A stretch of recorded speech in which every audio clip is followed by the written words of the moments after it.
lo que os decía, cuando nos presentaron las ponencias, yo tengo que decir que recuerdo perfectamente cuando llegó la presentación de ponencia de Holanda, porque para aquellos que me conocéis ya sabéis que a mí hay temas como que me llaman, ¿sabes? Como que me tiran. Y Holanda presentó una propuesta que a mí me pareció muy relevante y muy interesante, ¿no? Holanda viene a presentarnos una propuesta, ¿no? Una alternativa al tradicional viaje heroico, que siempre ha estado mirado desde lo masculino. Y claro, señores, no sintáis discriminados, ¿eh? Vamos a mirar a nuestro alrededor. ¿Cuántos señores hay aquí? Unos cuantos menos que señoras, ¿no?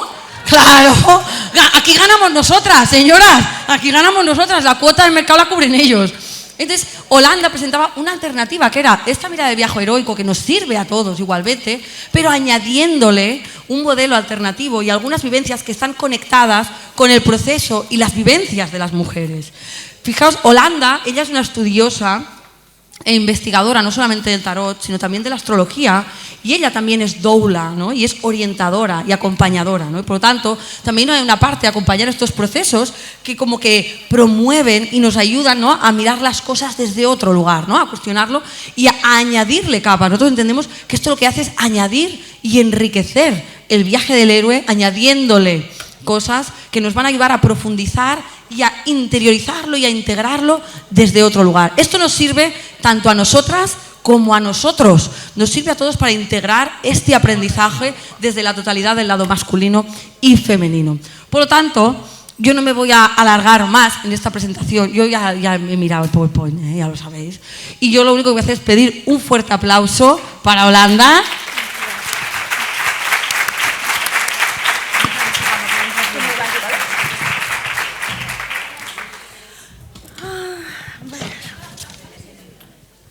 Después de tanta emoción, es un compromiso estar aquí, un honor. ¿Se escucha bien? Y pues quiero empezar pidiéndolos que encuerpemos un momento a la reina de copas.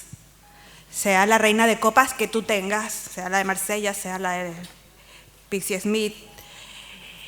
¿Qué hace ella? Hay un tarot que es sin cartas, que es el tarot que llevamos dentro, es nuestro libro arquetipal. Y la reina se relaja, se centra en sí misma, cierra las piernas, a veces las cruza así como cuando nosotros estamos escuchando una clase que nos gusta, y pone sus manos así. Tiene una copa muy pesada, que nadie se explica, las leyes de la física no la pueden explicar, y es una copa que está cerrada, hermosísima, flanqueada por ángeles. Y ella está concentrada en su copa. Lo que voy a pediros es que os pongáis en esta situación en donde unimos nuestros puños, centro del pecho, sentir relajación y podemos irla bajando hacia nuestro vientre o nuestro estómago. Porque allí es donde está nuestro propósito y nuestra creatividad. Y sientas que conectas con esa parte de ti que está esperando salir para dar sus dones al mundo. Ya lo hemos visto, nuestros talentos, nuestros dones, nuestras bendiciones están esperando ser expresadas. Hacemos una respiración y soltamos abriendo para conectar con este viaje heroico que tiene tanto que ver con la manera en que nosotros amamos y somos amadas. Amadas, amados, amades. El viaje heroico, pues supongo que esta es la ponencia número 500 que se trae a este congreso y a otros congresos hablando del viaje heroico en el tarot. A mí siempre me sirve hablar del viaje heroico para que hagamos anamnesis muchas veces de cuál es nuestra historia, ¿no? Más que estar dilucidando cuál es el símbolo, el color que lo exprese, más bien cómo nosotros hemos vivido este viaje. El viaje heroico en sí mismo es un arquetipo y últimamente se está hablando mucho de él porque organiza la experiencia. La hipótesis o la teoría del viaje heroico tiene aproximadamente unos 40 años y ahora pues se nota más poder porque la han cogido los marqueteros, los periodistas, y entonces han visto que organizan muy bien la manera en que conectamos con las emociones y vivencias del público. Entonces, imagínense el poder que ya estaba inscrito en los 22 arcanos mayores del tarot hace 1000 años, que ahora lo estamos proponiendo como manera no solamente de comprender la comunicación, sino también de comprender nuestro psiquismo. Entonces, el tarot del que vamos a hablar hoy es un tarot que nos sirve para contarnos nuestra propia historia. El viaje heroico resume la idea del monomito. El monomito es una tesis de este investigador de acá, Joseph Campbell, muy simpático, muy hablador, tiene muchos vídeos que se pueden conseguir en internet en donde desgrana absolutamente cada uno de los pasos de viaje heroico, cada uno más fascinante del otro. Allí se observan los patrones en la manera de narrar cierto tipo de historias, cierto tipo, no todas. Es bastante universal, por eso se le llama arquetipo, pero hay algunas que quedan fuera. Esas son las historias que vemos, por ejemplo, en las historias sagradas, en los mitos, en los cuentos infantiles, en los cuentos clásicos, ¿no? Y en toda telenovela turca o latinoamericana también. Entonces, eso puede llevarse a una realidad personal. Estos patrones son arquetipales y hacen un viaje que nos permite reconocer ya una serie de arquetipos distintos. Es decir, el viaje, cómo nosotros vivimos nuestra vida, a qué me enfrento, cómo encuentro mi Ikigai, es un arquetipo, es ya una propuesta interna. Ahora, dentro de ese viaje y dentro de esos cuentos, hay personajes que sí mismos vienen a ser arquetipos. Los vamos a ver hoy con unas princesas. Pero, por ejemplo, tenemos un mago, es un mago, y siempre ha existido un mago, o ha existido Dédalo, o ha existido Merlín, o ha existido Morgana, siempre ha tenido que haber algún tipo de ayudante mágico. En esta época, aparte del tarotista, puede ser el psicólogo, la psicóloga, ¿no? Como en Penny Dreadful, la serie, no sé si la habéis visto, la psiquiatra de Penny, de la protagonista, perdón, había sido una bruja quemada 500 años antes y reencarna como analista freudiana. Entonces, ese personaje que sabe más, ese personaje que te puede embaucar o te puede abrir un nuevo camino, es un arquetipo. Ese viaje heroico, y es lo que vengo a compartiros hoy, no se hace solo a través de los arcanos mayores, los arcanos menores, sino también en la consulta. Y es la parte que más me gusta realmente de esta propuesta, porque todo este estudio un poco nerd es parte de un libro que estoy escribiendo, pero lo que más me gusta es sentir que nosotros entramos en un espacio de viaje heroico cuando la persona abre el Zoom o entra a nuestra consulta, y que de alguna manera nosotros somos ese mago que facilita el camino, que le facilita el mapa. El camino ya se lo forjará. Entonces, este es el esquema conocido. Él suele tener unas 17 fases, según el libro de Campbell, pero también lo podemos reducir a 3. Yo cuando daba clases de lengua y comunicación decía que todo podía ser en 3 partes. Siempre tenías inicio, desarrollo y cierre. Entonces acá la primera parte es vivir en el mundo ordinario. Estaríamos allá como a las 12. Se vive en el mundo ordinario y se recibe un llamado que puedes rehusarlo o seguirlo. La mayor parte de las veces lo rehusamos. Es cuando tenemos una intuición, cuando el estómago o el corazón nos palpita fuertemente y nosotros nos quedamos un paso atrás, no damos el paso adelante. Y eso es perfectamente humano, perfectamente válido y está bien. ¿Cuántas veces no hemos visto a nuestros clientes, nuestros pacientes, decir, no lo voy a hacer, no voy a seguir ese camino? Y es perfecto.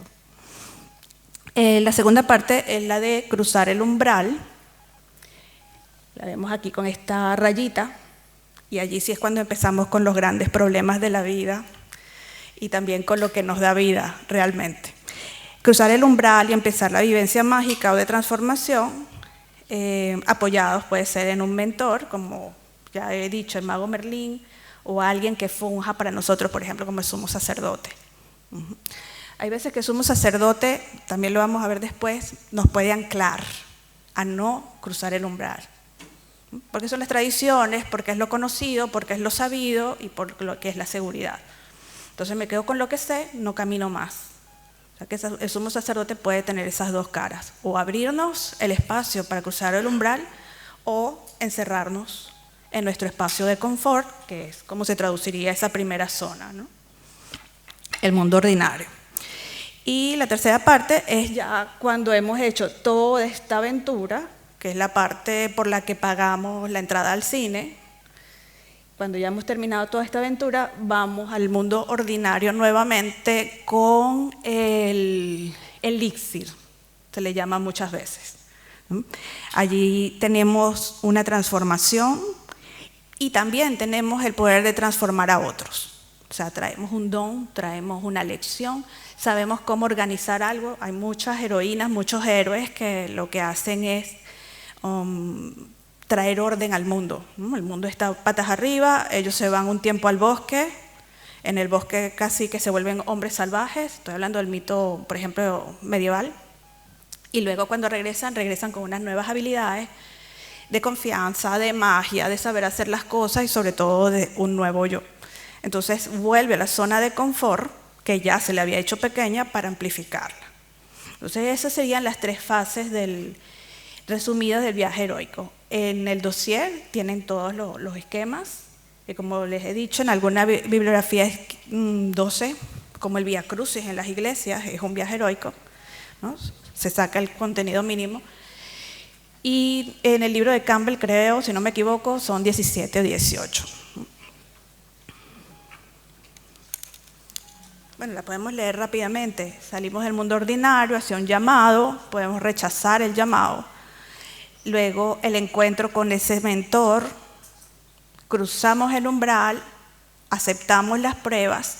Hay algo que va a ser muy importante para esta ponencia, que es la cueva, la estadía en la cueva y en el sacrificio. Se obtiene la recompensa, retorno a casa, resurrección, en algunos casos, le decía el Vía Crucis. El Vía Crucis es un viaje arquetipal del héroe solar, en este caso Jesús de Nazaret, y el regreso con el elixir. Ahora, les decía que no todos los viajes heroicos son para restaurar el orden de la humanidad, de la sociedad, de los dragones y de todas esas cosas. Muchas veces, y especialmente los que recibimos nosotros, el viaje heroico es un viaje visionario. Y eso es una propuesta muy linda de Campbell, que dice que la búsqueda visionaria es salir en búsqueda de una gracia, una visión, que tiene la misma forma en todas las mitologías. Allí encuentras lo que le faltaba a tu conciencia en el mundo donde antes habitabas.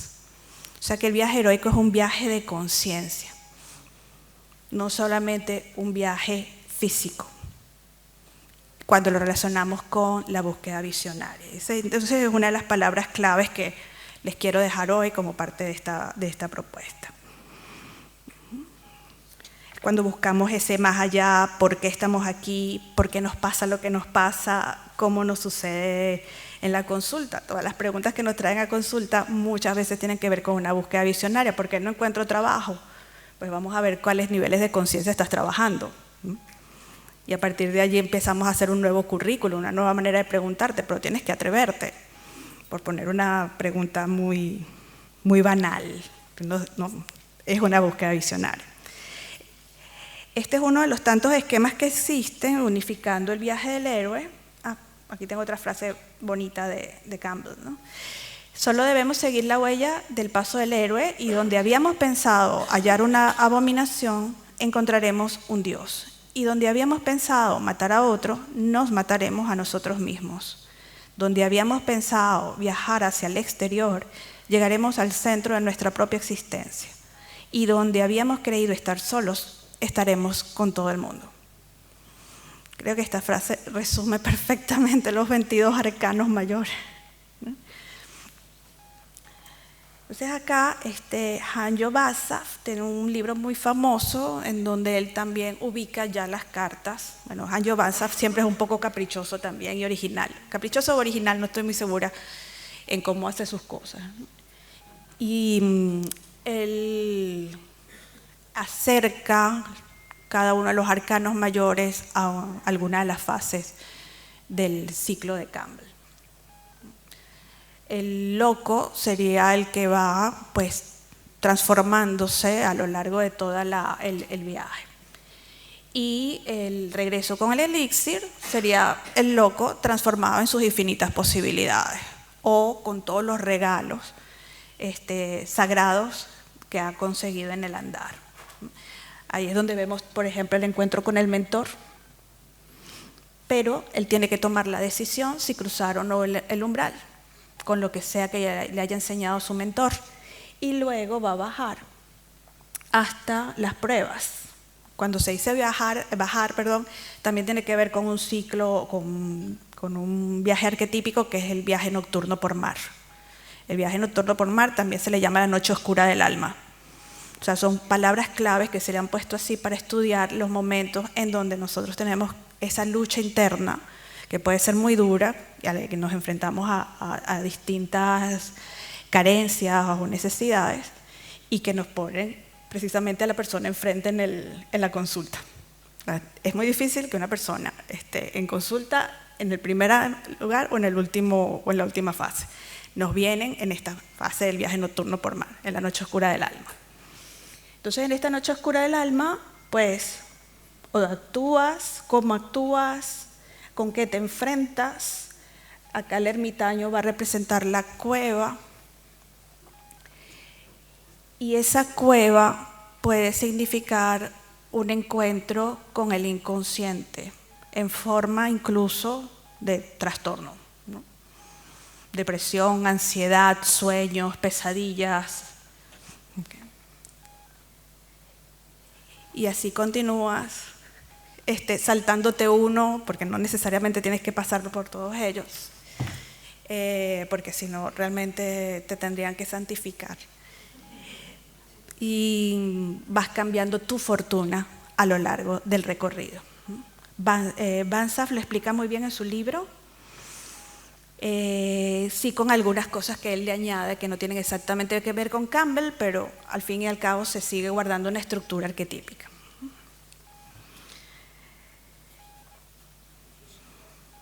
Y este es el que voy a trabajar hoy, que es el esquema de Maureen Murdock. Maureen Murdock, que es una analista junguiana, post-junguiana, que trabajó con Campbell, fue alumna de Campbell, pero ella se ha dedicado a trabajar con mujeres. Como les decía en mi presentación, yo he trabajado muchos años de mi vida con mujeres en sus distintos ciclos, desde la prevención de violencia doméstica hasta sus ritos de sangre, de parto y de tantra, de encuentro amoroso. Y Maureen Murdock, dentro de todas sus experiencias psicoterapéuticas, es un libro muy importante para quienes trabajamos la experiencia femenina, un libro vital. Lo recomiendo porque, como todo libro de psicología, tiene el encanto de los relatos personales. Entonces ella lo divide en 10 fases y esas 10 fases nos muestran 10 distintas maneras de ir trabajando la experiencia de la feminidad. Ahí, cuando empezamos a ver, lo primero es que encontramos un alejamiento de lo femenino y una identificación con lo masculino que no se ve directamente en el viaje arquetípico que conocemos, porque ella ya está bajando este contenido a tierra, ya está bajando este contenido a lo que nos ha tocado vivir como personas, porque esto se habla del viaje heroico de la mujer porque es mucho más fuerte la tendencia de cómo las mujeres en el siglo XX y XXI han tenido que trabajar para retomar ciertos espacios. Pero cuando hablamos del alma, cuando hablamos de procesos internos, muchos hombres se pueden ver reflejados aquí, sin duda, porque el patriarcado existe para todos y es dulce con muy pocos. Y no dejemos de hablar de las sexualidades diversas, cuando empezamos a reconocernos dentro de una sexualidad no normativa. Entonces, aquí, en este foco de la ruptura, el alejamiento de lo femenino, tiene que ver primero con una ruptura con el régimen materno, no querer ser como las madres o las mujeres que conozco, que han sido sometidas o que se han entregado. Quiero triunfar, para poder triunfar tengo que hablar el idioma patriarcado, entonces para eso me identifico con lo masculino. Cuando Murdoch habla de esto, nos habla además de unas mujeres que a mí me ha tocado muchísimo conocer y que aquí también debemos ser mayoría, son las mujeres profesionistas, profesionales, las que han estudiado mucho, las que tienen grados universitarios, las que tienen empresas, las que tienen negocios. Esas son las mujeres que tienen un encuentro con la diosa mucho más fuerte y transformador. Entonces, ese alejamiento de lo femenino y esa identificación con lo masculino nos va a marcar en los primeros 5 arcanos mayores. Luego vienen las pruebas de camino. Hay un éxito las pruebas de camino, graduarme, tener un coche, una hipoteca, esas cosas que se supone que son la vida de una persona adulta funcional, ¿no? Y tenemos entonces esa idea del éxito que puede ser vacío. ¿A cuántas personas no les sucede eso? No solamente como consultantes de tarot, sino como tarotistas también. Que nos hemos sentido, ya llegué hasta aquí y esto no era. Ya llegué hasta aquí y falta algo. O estoy fingiendo, soy una máscara para ser aceptada. Entonces, al caerse esa máscara, se empiezan a despertar los sentimientos de vacío, y es allí donde ocurre la posibilidad de un llamado álmico, un llamado profundo que diga, mira, ¿será que me leo unas cartas? A ver por qué me siento así. Si no me equivoco, más del 60-70% de la población mundial está prefiriendo ir por narcóticos, por antidepresivos. Ese despertar de los sentimientos de vacío es el quiebre del alma, el quiebre de lo femenino profundo que te está llamando a casa. Pero nunca nos lo han dicho y nunca nos lo hemos permitido y probablemente no lo vamos a permitir. El encuentro con el tarot y con alguna de estas mancias y con la terapia, desde luego, nos puede servir aquí como un útero contenedor para que esa alma que quiere volver a reconstruirse vuelva a renacer. Entonces, por eso era importante que les decía que nos paremos en esa sección de la cueva, porque la cueva para nosotros se va a convertir en tumba, se va a convertir en útero, se va a convertir en sarcófago. Entonces, que es cuando vienen todos los arcanos de el colgado, la muerte, la templanza en medio de ellos. El siguiente paso es la iniciación a la diosa, está entre los arcanos 13 y 14, precisamente. Para ser alguien nuevo tenemos que morir a lo anterior. Ahora ya sé que es lo que yo anhelo reconectar y lo busco activamente, y empiezo a sanar esas rupturas. Una vez que he pasado por mi muerte interior y mi alquimia personal, empiezo a sanar lo masculino, sanar lo femenino y el proceso de integración que sea con el andrógino al final. Entonces, estos 10 pasos están sumamente documentados en la clínica, en la terapia. Sería muy interesante poderlo ver en cómo nosotros mismos hemos actuado. Yo siempre trato de aplicarme primero a mí las cosas, cómo me resuenan, y luego mostrárselas a los demás, ¿no? Entonces allí eso, mantenerme en el descenso a la diosa, la iniciación a la diosa, que implica la muerte, y luego la sanación del masculino herido va a implicar la resurrección, el nuevo yo. Esta sería la búsqueda visionaria. Para ilustrar el viaje, en lugar de un héroe masculino, traeré a 2 heroínas del ciclo griego, Ariadna y Psique. Voy a tratar de no extenderme en esto, porque cuando empiezo a hablar de mitología me tienen que poner la cena aquí y traer. Con la historia de Ariadna he aprovechado también lo que se ha inspirado en épocas posteriores, no solamente el mito griego, sino ella fue en el Renacimiento y para los prerrafaelistas fue una fuente de inspiración muy grande. De la Edad de Bronce, el laberinto ha sido un símbolo guía conexo a situaciones límites que llevan a la experiencia ordinaria a espacios misteriosos, no visitados ni transitados, donde no hay palabras, solo los sentidos prevalecen y todo lo rigen. Para mí, una vez más, esta es una metáfora de lo que es hacer una buena lectura de tarot, de lo que significa para una persona encontrarse con un tarotista que no va a tener pelos en la lengua, que lo va a guiar con amor y compasión, desde luego, por los lugares oscuros que necesita transitar. Pero cuando pasas la puerta estás entrando al laberinto. Y en el medio del laberinto, hay un minotauro, hay un monstruo, que en el sistema arquetipal se llama sombra. Ariadna normalmente la hemos visto como una ayudante, la ayudante mágica del héroe Teseo para matar al Minotauro. Ese es el mito patriarcal.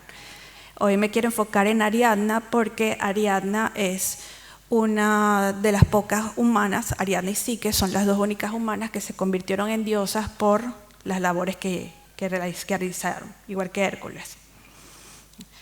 Entonces ella era princesa de Creta, hijo de Minos y Pasifae, hermana de Fedra, hermanastra del Minotauro. Pasifae, su madre, se enamora del toro y tiene con él al Minotauro. Su amante, el amante de Ariadna, Teseo, se ofreció como sacrificio al Minotauro para matarlo con su ayuda. Fedra luego se queda con el héroe, se lo quita a la hermana, pero Fedra se va a enamorar de su hijastro. Entonces se habla de toda una serie de un linaje maldito por esta vía. Ariadna, eso es importante, que el linaje materno lo consideremos maldito porque eso nos hace alejarnos de él. Y Fedra y Ariadna estuvieron todo el tiempo luchando por alejarse de la memoria de Pasifae. De hecho, Pasifae desaparece, no sabemos qué pasa con ella. Ariadna es abandonada por Teseo y luego de su gran crisis, su muerte y su reacción, va como esposa del dios Dionisos. Y Ariadna y Dionisos se convierten en una pareja arquetipal, una pareja sagrada.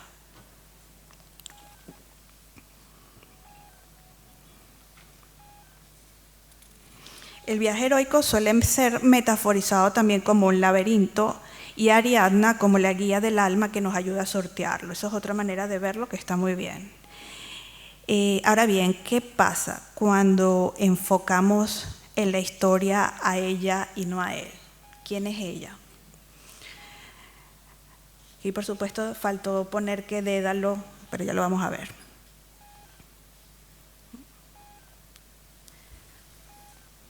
Esto no es ningún tarot, es que me puse a armarlo con fotitos de obras de lo largo de la historia. Las tres fases, la fase de la salida, el tema femenino que tiene que ver con el odio, lealtad a la madre, ¿no? El alejamiento de lo femenino, la utilización en este caso del amante, ¿no?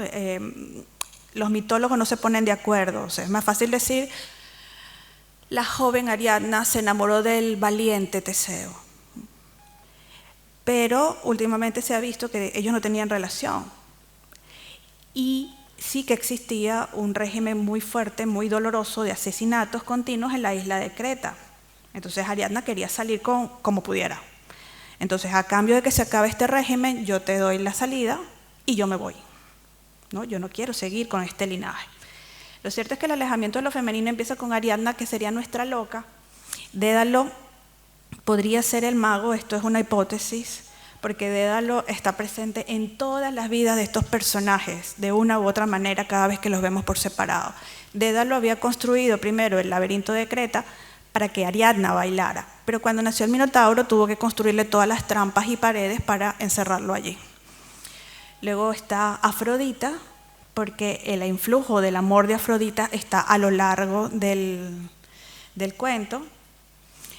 Pasifae, la emperatriz, es la madre, la que comete el pecado, y está con con el toro, Minos, el rey, el emperador, Apolo, que es el oráculo, como siempre se va, ¿qué tienes que hacer? Apolo dice, pues hay que sacrificar chicos de Grecia todos cada 7 años, algo por el estilo, ¿no? También tiene una cosa gnóstica.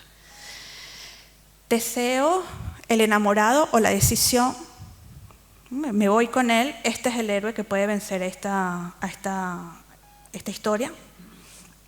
El hilo, de hecho, era un hilo mágico que se extendía y no se rompía, y Teseo lo cogía como un carro.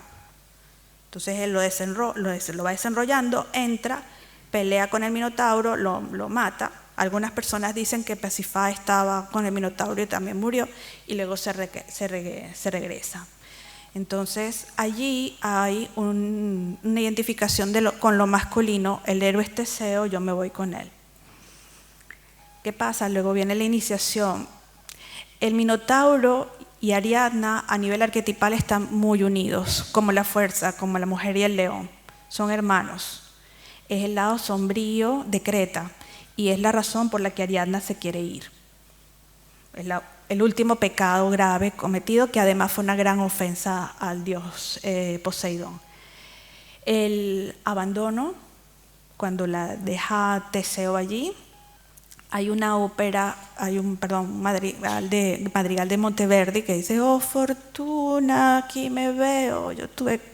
No voy a cantar, no le voy a echar a perder la mañana, pero que canta, yo fui una princesa y entregué todo, y empieza a hablar de todo el karma, que la carta de la fortuna también es muy kármica, de todo lo que ella dejó, de todo lo que ella perdió, y además de la culpa que tiene. La aridez espiritual, ¿no? Pruebas de camino, aridez espiritual. Hay un mito de la ninfa ahorcada. Ella trató de ahorcarse, pero también Artemisa luego actúa aquí como la muerte. Ustedes me dirán, Artemisa como la muerte, porque en el poema homérico ella la mata, ¿no? O la matan por orden de alguna de las grandes diosas, Atenea o Artemisa, porque ella tiene un destino. Y ni siquiera ella lo sabe.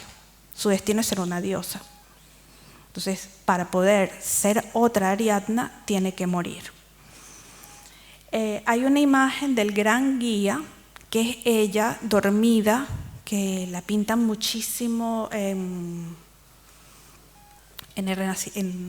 los prerrafaelistas, pero es algo que se produce interno. O sea, ¿qué le pasa a Ariadna durante sus sueños? ¿Por qué está dormida? Y obviamente estamos hablando de la transformación alquímica, que no es algo que se dé racionalmente.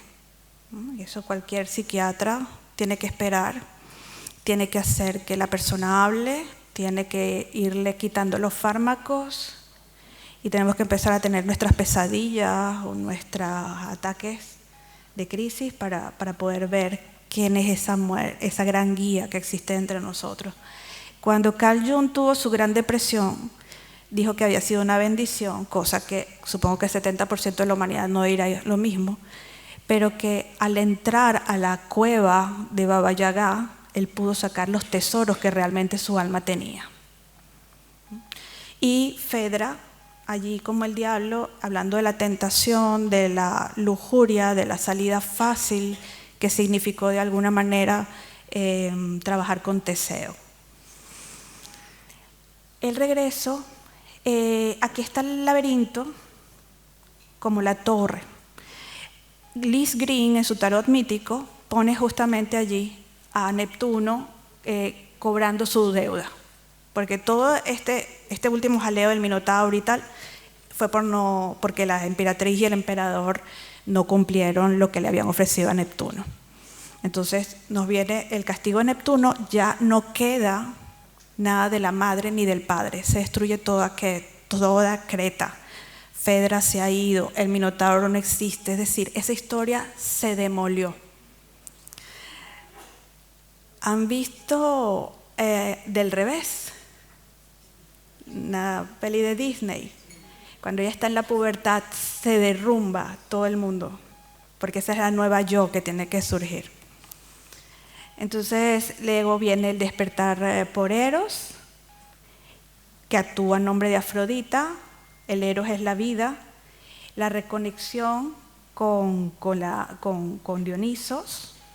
O sea, Eros demuestra a Dionisos que existe Ariadna, y Zeus aparece y se pone el orden y dice, ya, ha sufrido demasiado y lo que ha hecho ha sido muy importante. Y la apoteosis, allí vemos a Ariadna con la aurora, la corona, que es una constelación. El laberinto de Ariadna es su propia alma desconocida que se resquebraja y se reconstruye. En este proceso, la fuerza vital de Eros la trae de la pérdida del alma de vuelta a la vida. Es el encuentro de una nueva sexualidad y de una nueva forma de amar. O sea, amabas al héroe, que tiene todos los logros, porque Teseo es uno de los grandes, tiene un catálogo de logros, y ahora te entregas a otro dios que de hecho es un dios más vinculado con lo femenino y con lo salvaje. Cuentan algunos que Dionisos la fue a buscar al inframundo también, porque ella murió.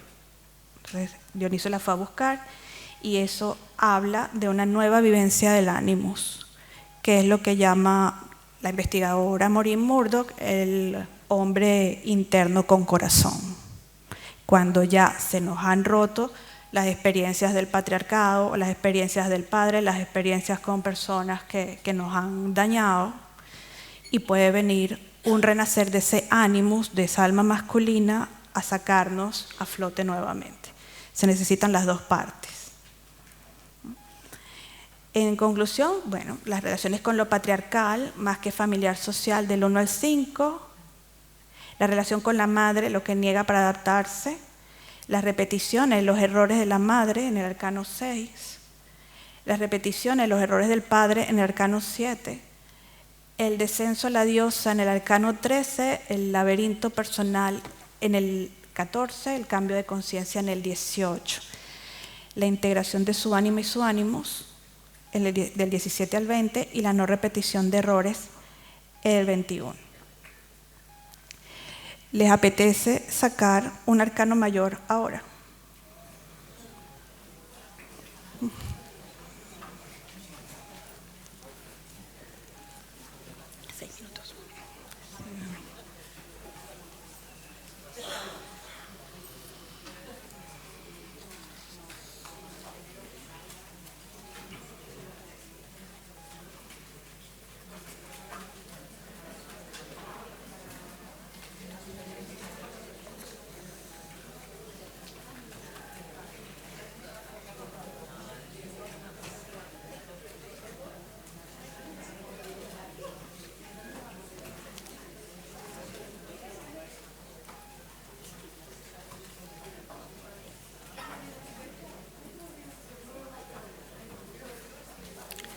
Bueno, ese arcano mayor que sale puede indicarme un momento de mi viaje heroico actual.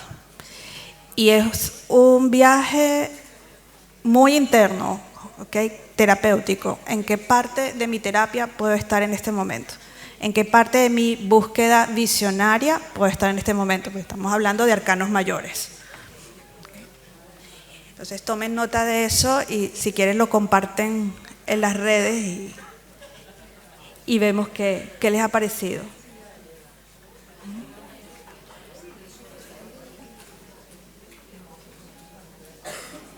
Esto está en los materiales. La ponencia escrita les queda a ellos. En la ponencia escrita, que es como 3 capítulos del libro, hay todos unos cuadritos comparativos, muy nerd, como les dije al principio. Okay. Vale. Entonces vamos a la suite de copas, que esta es un poco más ligera. Sin embargo, yo también me he hecho una chuleta al hablar de arcanos menores. La suite de copas nos llevaría directamente al tema amoroso, pero está involucrada con psique. ¿Quién es psique? La misma palabra lo dice, es el alma. Entonces, cuando sacamos una carta de la suite de copas, estamos hablando de nuestra alma. O sea que tenemos otro viaje iniciático allí. Lo que quiero decir es que probablemente cuando salgan las copas en nuestras tiradas, están implicando un viaje visionario, más allá de lo que superficialmente pueda decir acerca del amor. Psique, aquí está la historia. Ella, en este es facilito porque es del 1 al 10 y son 10 pasos. Entonces, el paso 1, el alejamiento de lo femenino, cuando te sale el as. ¿Cuál es tu relación con la manera de vivir la feminidad que estás teniendo? El encuentro con, aquí estoy usando directamente el de Liz Green, que es clarísimo. El encuentro con lo masculino. Hay veces que el 2 de copas es simplemente el inicio de una relación. Hay veces que puede ser muy bonito, muy sagrado y hablar de algo, pero tenemos que ver si realmente eso es el ser o el parecer.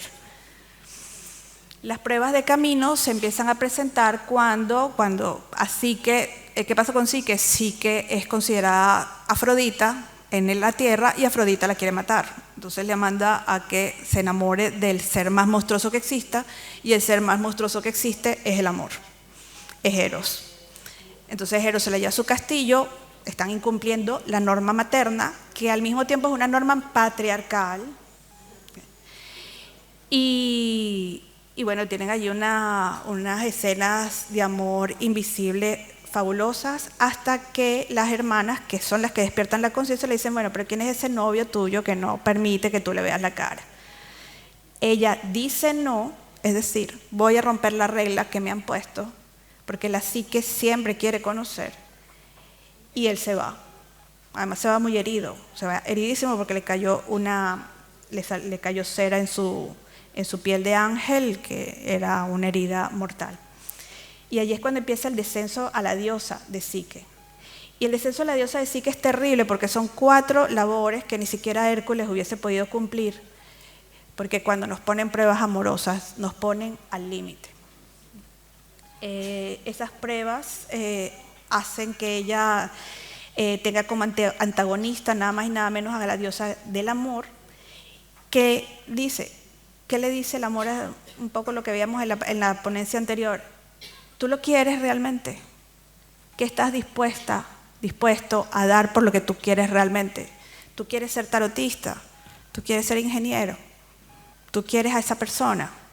Pues vas a tener que currártelo.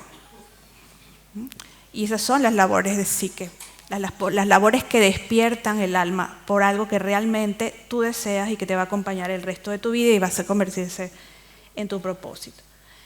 En el retorno, entonces, ya Eros se despierta, de alguna manera también vuelve a actuar este tema divino de se hará justicia, ya se ha cumplido todo el karma, y regresa rompiendo todas las convenciones y temores.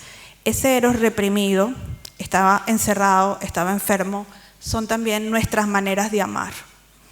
Las maneras de amar que no nos permitimos o que no nos permiten o que nos agobian.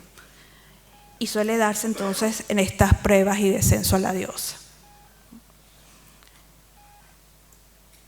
Entonces, como básico en los arcanos de copas, para ver cómo estamos, por ejemplo, con nuestro propósito, el as nos puede llevar a un contenido distinto. Viene un tiempo para aprender cómo se vive ese deseo del alma, lo femenino, lo sensible, la vulnerabilidad. El 2, cómo proyectamos o nos perdemos en el otro, la situación. El 7 y el 8, lo femenino herido. El 9, la sanación de lo masculino. En conclusión, el reto de esto es gestión emocional. En esta oportunidad les voy a pedir que tomen su mazo como está y vayan sacando carta, carta, carta hasta que aparezca una de copas.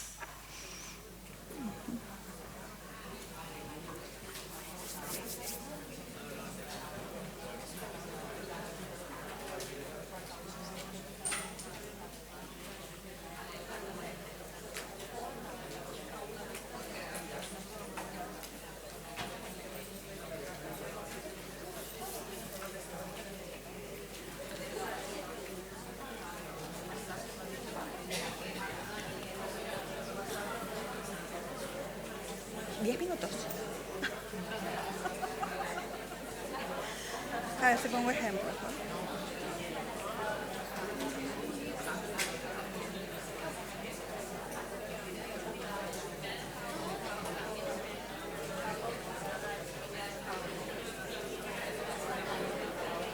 ¿La tienen? ¿Sacasteis? ¿Qué os ha parecido?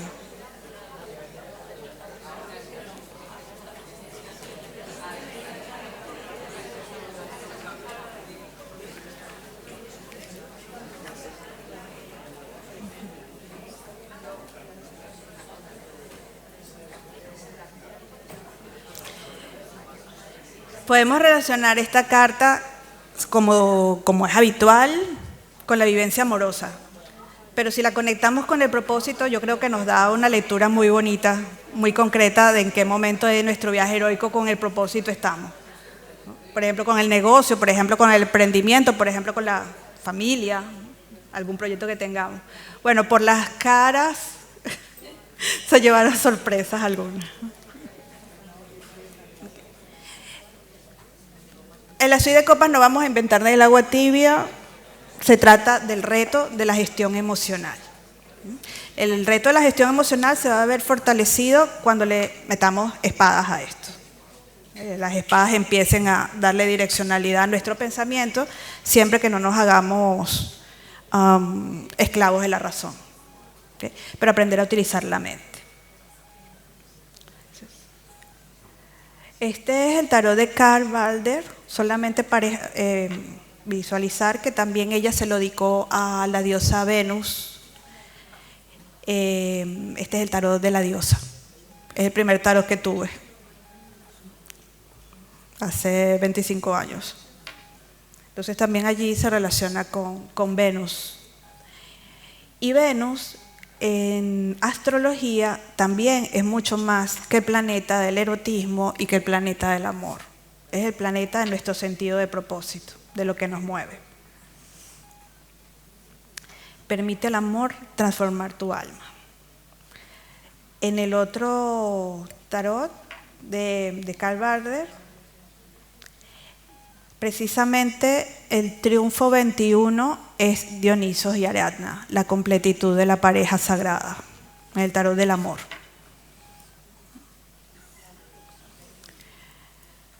Estas son cartas del tarot Madre Paz, que el tarot Madre Paz es muy complejo porque tiene una teoría feminista atrás que hay que manejar, ¿no? Pero esta carta de los enamorados es bastante interesante porque nos habla en cómo ir desde 1 y 2, que es el amor idealizado o el amor patriarcal incluso, ¿no? O sea, en el primero eres esposa o eres amante, ¿no? En el otro el amor es dominación, agresión, conquista. También eso nos habla de etapas históricas.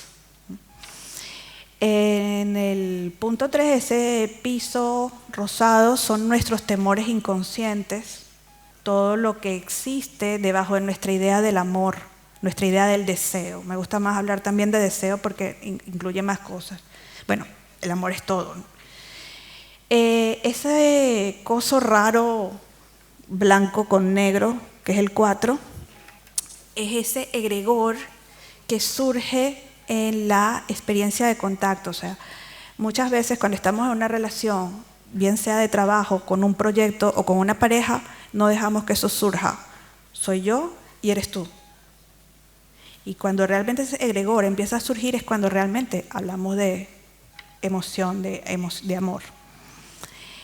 Y si ven al fondo, hay como un barquito verde con 2 figuritas que están dándole la espalda a todas estas tonterías de atrás. Esas personitas han hecho el viaje heroico para encontrar la verdadera llave de su amor. Son los amantes con el psiquismo renovado y que han encontrado sanación. Pero todo esto, en una sola carta, es un viaje heroico ya. Por eso les traje eso para ilustrar. Entonces, finalizar, las propuestas de la lectura es dar este nuevo significado a la presencia de las copas. En una consulta sobre amor, aludir a la búsqueda de sí mismo, repitiendo lo que he dicho hace un rato, ahondar en los arcanos 6, 13, 14 y 18, si a alguno le salió, porque nos habla de la decisión de romper el ciclo, del descenso a la diosa que nos está llamando, de aceptar la guía del alma y de reconciliar lo femenino.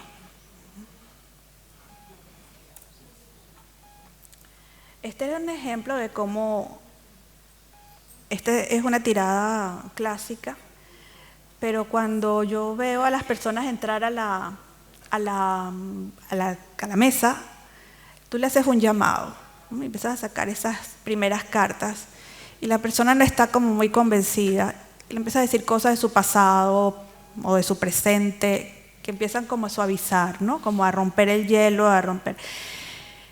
Además a mí me pasa muchísimo que siempre llegan con una careta muy fuerte, con una máscara muy fuerte y me están trayendo un problema que no es la máscara del problema y de ese problema no quieren hablar. Entonces el llamado es vamos a hablar de lo que tenemos que hablar o vamos a hablar tonterías porque igualito la consulta está pagada, ¿no? Se produce la crisis si tenemos suerte y la persona habla de lo que tiene que hablar y ese es el viaje nocturno por mar. Allí es donde se está enfrentando ella misma con sus dragones, la persona. Y allí es donde está la riqueza real de este encuentro de tarot. Y luego, pues finalmente, el mensaje de la diosa, porque la diosa te va a regalar en la medida en que tú te entregas a ella. Se trata de darle los mapas de antiguas heroínas y héroes para que se conviertan en maestros de sí mismos. Un ejemplo de lectura que también está en el dossier. No sé si se ve bien, pero era una lectura muy interesante porque la máscara, esta es una lectura astrológica y la mujer venía diciéndome que quería ver el trabajo y me salen muchos bastos, pero el trabajo de ella es aburridísimo. Yo, bueno, te van a cambiar de escritorio, te van a pasar del piso 12 al piso 11. Hasta que empecé, porque entonces yo me hice unas tarjeticas con estas nuevas maneras de ver la suite de copas y empiezo a poner las tarjeticas y digo, aquí hay un 5, a ver, un 5 de copas. Esto ya me está hablando de que esta persona tiene un quiebre emocional. Y cuando veo, pues atrás hay otro señor, caballero de corazón, caballero de copas. Y digo, ¿tienes un amante? Sí. Y no sé si me voy con él porque tengo años hablando con mi marido para ir a terapia. Ese era el problema. Y los bastos significan otra cosa. Entonces allí la lectura cambia cuando yo empiezo a preguntar, porque entonces le digo, bueno, tendrías que ser en tu trabajo más diplomática con la comunicación. Ah, sí. Tendrías que dejar de emocionarte tanto con el Access y el PowerPoint y el Excel.